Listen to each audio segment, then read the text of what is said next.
concentración de beta-hemoglobina que puede estar de esa forma. Eso lo vimos cuando estábamos viendo justamente la parte de monóxido de carbono, vimos que hay una parte de metahemoglobina, hay oxihemoglobina que es lo que más abunda, puede haber carboxihemoglobina también en el paciente. O sea, hay varias fracciones de hemoglobina que se pueden encontrar.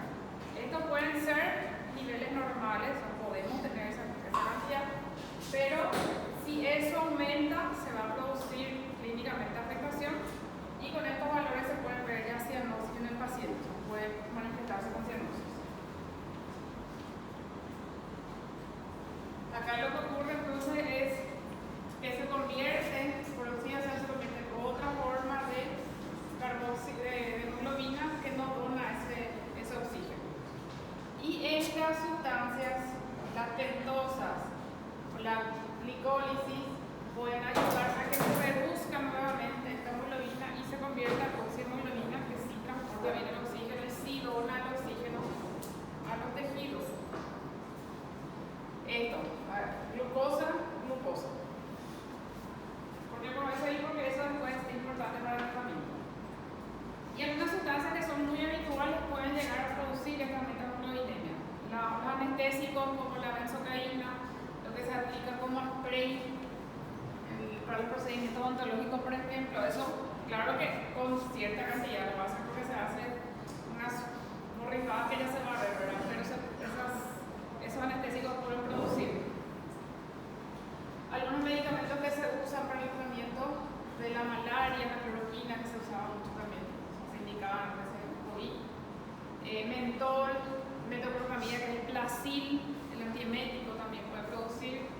Los nitratos, nitritos, nitroglicerina, anilina, los tintes, por ejemplo, como anilina, inhalación de algunos gases también. O sea, esas sustancias que pueden producir aumento de metahemoglobina. El mentol se encuentra en el Digivaporub. Este es el azul de metileno que se utiliza como antídoto, pero cuando las dosis son muy altas puede producir el efecto opuesto en el paciente, o sea, puede empeorarle su metahemoglobina, pero generalmente se usa como antídoto. Este es el anestésico en spray, el grupo de la lidocaína. Hay sustancias como las nitrosaminas que también pueden producir. Las nitrosaminas se pueden encontrar, entre otras cosas, en productos que son ahumados o cocidos también, ¿verdad? Que son cocidos a carbón, a leña, pueden tener eso. Y también algunos embutidos que son ahumados. Anilina, estos se llaman poppers, son nitritos. ¿Qué efecto tienen los nitratos en la circulación? ¿Qué producen?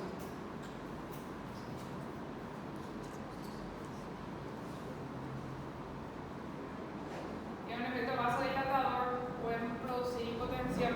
Generalmente lo que se hace se suele hacer es inhalar esto, es volátil, o sea, a veces inhala, produce vasodilatación en el paciente y puede producir disminución de la presión arterial. También pueden producir aumento de metahemoglobina. Les decía que a nosotros nos interesa la forma que es adquirida, la metahemoglobina que es adquirida, porque hay otros tipos que son congénitos, lo que el paciente ya nace, y nos interesa la adquirida, que generalmente va a producir cuando se ven manifestaciones clínicas, o sea, que lo que vamos a ver en el paciente nosotros a veces no, si él puede referir manifestaciones de hipoxia tisular. O sea que, por ejemplo, cefalea, cansancio por hipoxia. Se suele ver cianosis de las zonas distales, zonas acras, la punta de los dedos, también se puede ver. Y nosotros vamos a tener el cuadro clínico dependiendo del nivel, porque dijimos que a partir de 10 a 15% se ven las manifestaciones en el paciente. El paciente puede tener un periodo de latencia, o sea, estar varias horas sin manifestaciones, pues empieza a presentar manifestaciones, estas que son parecidas a lo que refería también en la intoxicación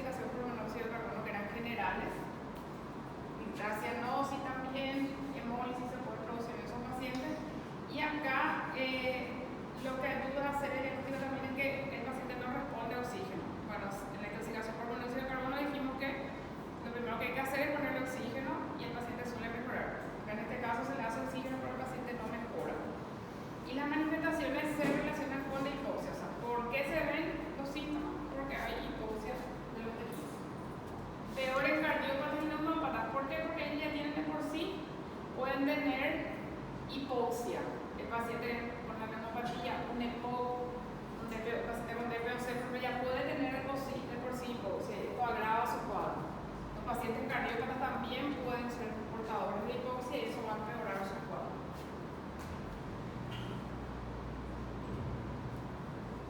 Acá están los valores de carboxiemoglobina que van a presentarse, pueden presentarse para que el paciente tenga manifestaciones. Decía que a partir de 10 pueden verse ya cianosis en porcentaje. Porque esto también se va a medir como en la gasometría, porque en la gasometría la gasometría arterial informa todito los valores de los diferentes tipos de hemoglobina que tiene el paciente. Entonces se puede hacer el diagnóstico a través de la gasometría arterial. Se puede pedir un hemograma. El hemograma lo que te va a ayudar más es a descartar alguna otra causa de la patología del paciente, ¿verdad? Para ver si está anémico o no, para relacionarse que tiene alguna afectación ya. La gasometría arterial que se tiene que hacer, electrolitos, renal, hepático y radiografía de tórax. La radiografía de tórax también sirve para descartar otras cosas. No te va. Ni este te van a dar algún valor sugestivo de metamorfoinemia. Te van a ayudar a descartar otras cosas. Si el paciente está con dificultad respiratoria, está cetótico, por ejemplo, para ver si no está con alguna anemia. Si el paciente está con dificultad respiratoria, para ver si no tiene algo pulmonar, porque si es una metamorfoinemia no tiene que tener nada acá. Entonces te ayuda a descartar alguna otra patología.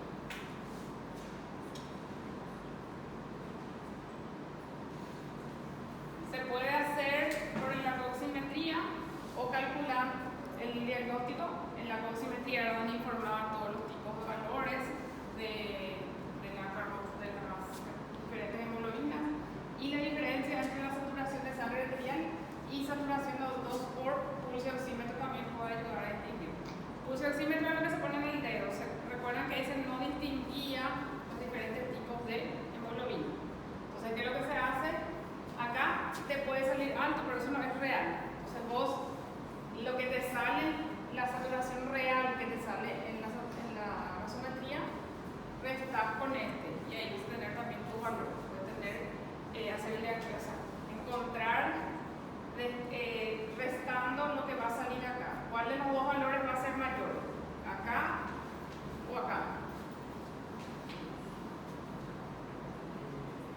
Que no distingo, o sea, si es monóxido de carbono, carboxiemoglobina, oxiemoglobina o methemoglobina, no distingue el oxímetro normal. O sea, acá te puede dar un valor alto y acá realmente te va a salir el real. Y entonces vos podés restar lo que te sale acá, entonces ese es tu valor de methemoglobina. En la sangre que se toma para la muestra suele ser más oscura, suele ser mucho más oscura que la sangre que habitualmente es la que no tiene methemoglobina. Entonces puede verse también por eso, porque la sangre es mucho más oscura en el paciente, así también suele ser en algunos casos casi negra la coloración de la sangre del paciente. Otra forma es medir por el oxímetro, que también saca los valores, permite hacer el diagnóstico ahí. Y en el caso de que se haga el diagnóstico, entonces después se tiene que hacer el tratamiento, la decontaminación, dependiendo si es algo que tomó o si es algo que inhaló. Si es que inhaló no se hace, entonces hacer la decontaminación.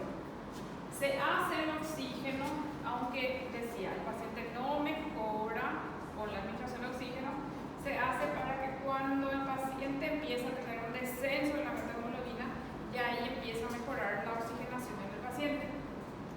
El antídoto para esta intoxicación es esta sustancia que se llama azul de metileno.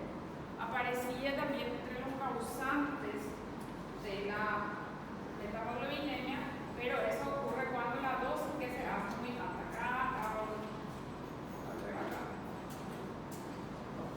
Decía que podía causar, pero generalmente cuando se hace la dosis que es mayor que lo que tiene que recibir puede producir el efecto opuesto, pero se usa como antídoto. El azul de metileno que ayuda a convertir otra vez la metamoglobiina en oximoglobina. Pues se utiliza también la vitamina C a dosis alta, 500 8 horas y la administración de suero glucosado. Este medicamento se utiliza porque ayuda a convertir otra vez metamolina en oximolina. La administración de suero glucosado se utiliza por eso que les mostré al inicio, que decía que acá se produce por la acción del tóxico, se produce la oxidación y se convierte en eso. Para revertir eso se puede ocurrir a través de una glicólisis o a través de este proceso que llamamos de la pentosa, o sea, a través de glucosa. Si nosotros le damos entonces glucosa al paciente, favorecemos esta reacción. Y ahí va a bajar, van a bajar estos niveles y va a aumentar el valor de la oximoglobina. Solo que generalmente no sirve para cuadros muy graves, sirve para cuadros que son más leves este tratamiento que es con la glucosa. Para cuadros de mayor gravedad suele ser el azul de metileno. Este es el azul de metileno. Se tiene que administrar a esta dosis de 1 dosis por miligramo kilo peso. Se hace diluida en una solución y después se puede repetir otra vez si es necesario, si todavía está muy sintomático o los valores no cambian mucho. Este es el antídoto, se puede usar la glucosa porque va a ayudar el suero glucosado a favorecer la reducción, la conversión de metamoglobina a oximoglobina. Y también se puede usar esa vitamina C porque también el ácido ascórbico favorece la conversión de la metamoglobina a la hemoglobina reducida que transporta la reducida. Entonces también se puede usar por ese motivo vitamina C. Esas tres sustancias entonces ayudan a convertir otra vez metamoglobina en oximoglobina. Característica es cianosis y esa cianosis se ve por hipoxia tisular. ¿Cuáles son los agentes causantes? La anilina, los nitratos, algunos antieméticos, también los anestésicos. En el tratamiento se utiliza azul de metileno, vitamina C y el suero glucosado. La vitamina C generalmente se utiliza para pacientes que no son muy graves. Gastan valores, pero no para recordar valores, sino para recordar que no se utiliza en cuadros de pacientes que no tienen mucha gravedad. A pesar de tener una metamoglobina alta, siguen asintomáticos en esos pacientes. Pero en pacientes que son graves, el tratamiento se hace con azul de metileno. El paciente que es sintomático, el paciente que tiene una metamoglobina mayor a 30 y es asintomático, acá ya es alto el valor, o en pacientes con patología de base. Paciente anémico tiene hipoxia, paciente con EPOC tiene hipoxia, paciente cardiópata también tiene hipoxia. Entonces el paciente que de base ya es hipóxico y tiene un cuadro más grave, en ese tipo de pacientes se tiene que utilizar el azul de metileno. Entonces, resumiendo, para casos graves, azul de metileno, y para casos más leves se utiliza la vitamina C. Entonces, no hace falta usar en todos los casos el azul de metileno, sino que para cuadros de gravedad, para cuadros donde el paciente tiene ya alguna patología que de por sí le produce hipoxia,